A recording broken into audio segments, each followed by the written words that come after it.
Sa gitna ng maingay na pasilyo ng paaralan sa oras ng tanghalian, nakaupo ang binatang si Joshua.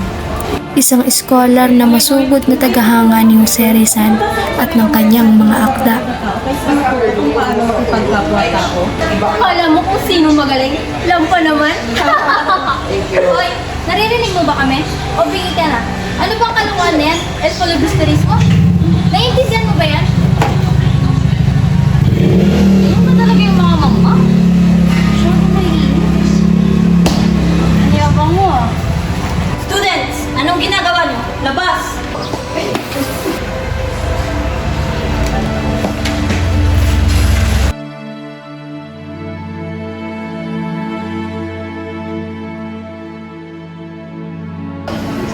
Joshua, ayos Tama na. kayo nang narinig. Mga batang Ako si Joshua.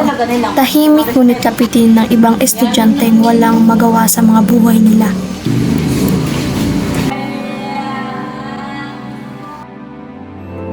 Teka, ano to? Hala!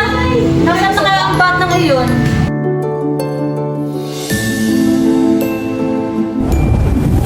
Teka, asan ako? Ano nangyayari?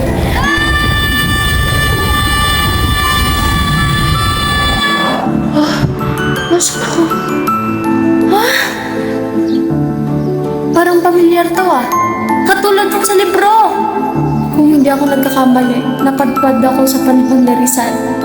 Paano? Dahil lang ba dun sa libro? Sino yun?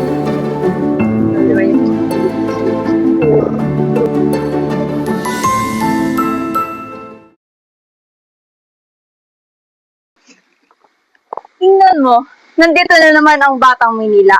Akala niya siguro mas magaling siya sa atin. Hoy, porkat marunong ka magsalita ng Kastila, sa tingin mo mas magaling ka sa amin.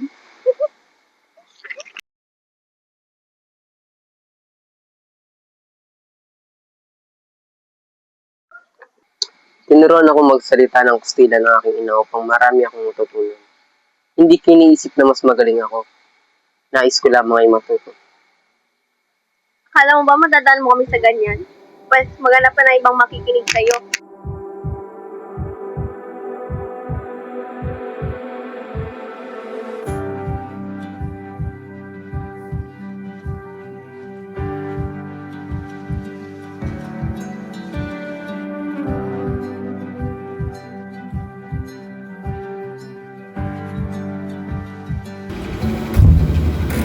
Anak, dumating ka na pala. Bakit tila mabigat ang iyong hanggang ngayong gabi? May gumugulo ba sa iyo sa paaralan? Wala po yun, ina. Sanay naman ako na para bang kasalanan na magbuhat na matuto. Anak, lagi mong tatandaan na ang taong nag-aaral ay hindi kailanman nagkakasala. Ang tunay na kamangmangan ay ang taong tumatawa sa karunungan. Noong bata ka pa, lagi mong sinasabi, gusto mong baguhin ang mundo. Hindi ba't ang pagbabago ay nagsisimula sa pagtitiis? Ang mga aklat na ito ay ang magiging sandatan, hindi upang manakit, kundi magbunga. Kung ganun po, ina, hindi ako titigil.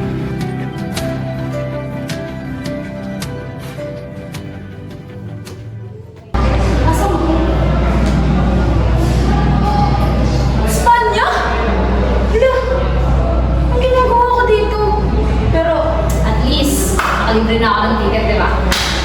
Pero, wait, ano ang gagawin ko dito? Ay, si Rizal! Kapilapit ko nga pala. Pero asan?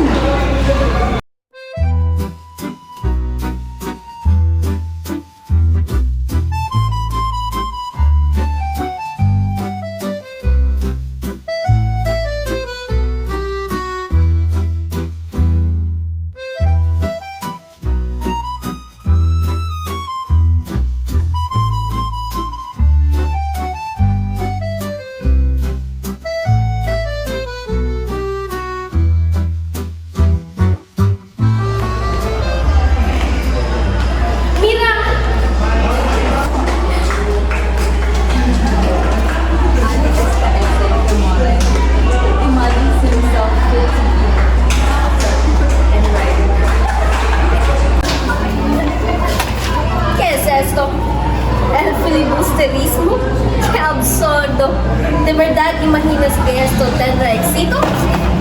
Your people are far too ignorant to even grasp the meaning of your words. Mi parezco extremadamente atrasado. Solo estar entendedor por aquellos que piensan que el conocimiento pertenece únicamente a quienes tienen poder, pero la verdad no puede ocultarse para siempre.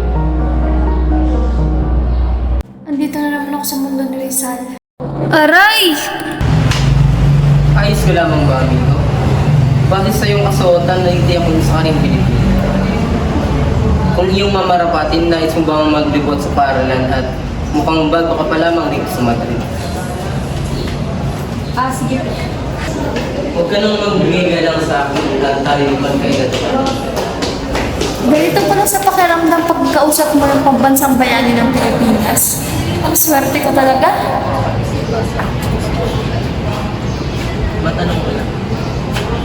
Ano ba ang pinunta mo sa Madrid? Ikaw ba ay nag-aaral siya ng medicine? Hindi ko pwedeng sabihin na galing ako sa ibang kanila. Hindi maaari. Ng medisina para na rin makatulong sa ating bayan. Ang nangyayon sa pagkat sino-sino na lamang ang papatulong tayong mga anak ng bayan.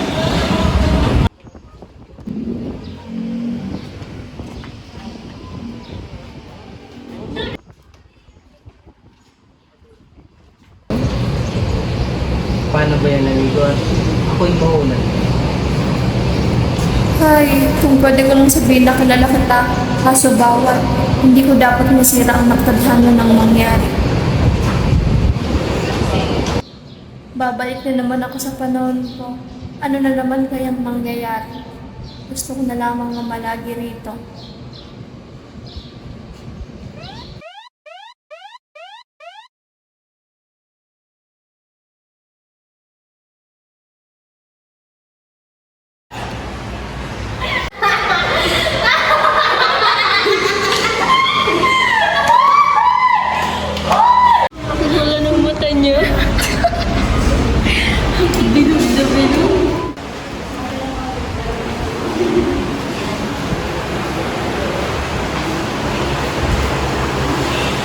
Oh, that's him! Ito na naman sila. Certified boomer? Dami ng rep mo yung matinong section na nakikitawa. Ano daw? Diyan pa rin sa librong yan. Akala mo ba mabuburan yan yung pinost namin tungkol sa'yo? Trending ka ngayon. Ang aking pinabasa ay tungkol sa taong pinagtawalan at pinaligid. Pero hindi siya nagpadala sa kanyang galit, kundi lumaban siya ng tahimik. Ay, ano ba yun? Ang kabataan ng pag-asa ng bayan. Tayo yun.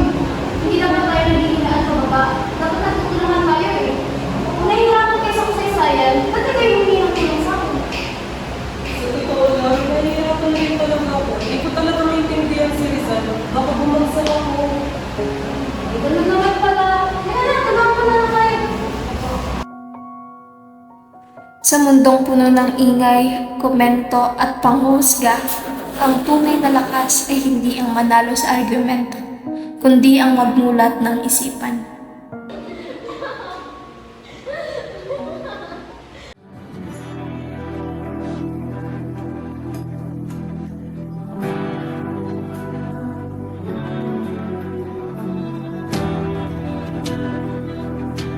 Noon pa man, nakita ko ang paghihirap ng aking bayan, hindi lamang sa kahirapan ng katawan, kundi sa pagkagapos ng isipan. Yung mga kabataang pinipigilang matuto, yung mga tinatawanan dahil sila'y nangangarap.